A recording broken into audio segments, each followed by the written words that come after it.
Assalamualaikum warahmatullahi wabarakatuh. Perkenalkan nama saya Hamidah dari Universitas Primageraha, Prodi PPKN dengan NIM 210489. Video ini untuk memenuhi tugas saya di MK Pengantar Hukum Indonesia dengan dosen pembimbing Bapak Muhammad Romdoni SHMH. Baiklah, langsung saja saya akan menjawab pertanyaan yang pertama, yaitu ada hukum perorangan. Hukum perorangan itu meliputi atau mengatur tentang seseorang, tempat tinggal seseorang, dan data sipil seseorang. Yang selanjutnya ada hukum harta kekayaan. Hukum harta kekayaan itu mengatur hak-hak yang harus dimiliki seseorang yang mempunyai banyak uang. Yang selanjutnya ada hukum waris. Hukum waris adalah meliputi atau mengatur tentang harta benda yang ditinggalkan seseorang yang telah meninggal. Yang selanjutnya, yang terakhir ada hukum keluarga. Hukum keluarga itu yang mengatur hubungan antara dua orang yang saling berhubungan. Baiklah, saya akan menjawab pertanyaan yang kedua, yaitu ada yang namanya perusahaan agraris, perusahaan industri, perusahaan perdagangan, dan perusahaan jasa. Selanjutnya saya akan menjawab pertanyaan nomor 3, yaitu karena negara Indonesia merupakan negara agraris, jadi penduduknya hanya bergantung kepada sektor pertanian, pengelolaan lahan, bahkan memanfaatkan sumber daya alam.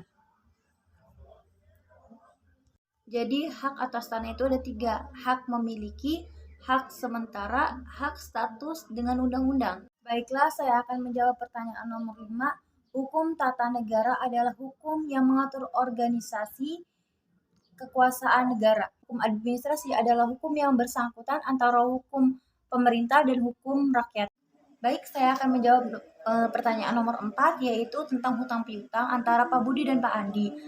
Di sini yang memiliki hutang adalah Pak Budi, yang menggugat adalah Pak Andi. Karena mengapa Pak Andi ini menggugat? Karena Pak Budi tidak bisa membayar hutangnya kepada Pak Andi dan telah jatuh tempo. Langkah-langkahnya adalah yang pertama, Pak Andi menggugat Pak Budi sebagai tersangka, dan Pak Andi pun harus menyiapkan bukti-bukti ke pengadilan, karena pengadilan tidak akan langsung menggugat Pak Budi sebagai tersangka, karena harus ada bukti-bukti terlebih dahulu, harus adanya penyelidikan terlebih dahulu, dan jika emang itu benar kejadiannya, jika Pak Budi itu mempunyai hutang kepada Pak Andi, maka Pak Budi bisa disebut sebagai tersangka. Baiklah, di sini saya akan menjawab pertanyaan yang terakhir, yaitu tentang asas-asas hukum internasional. Yang pertama ada asas teritoris, selanjutnya ada asas kebangsaan, yang terakhir ada asas kepentingan umum. Yang pertama asas teritoris, yaitu setiap warga negara berkuasa atau berdaulat penuh atas wilayah atau teritorisnya. Yang kedua ada asas kebangsaan, yaitu setiap negara berkuasa atas negara tersebut.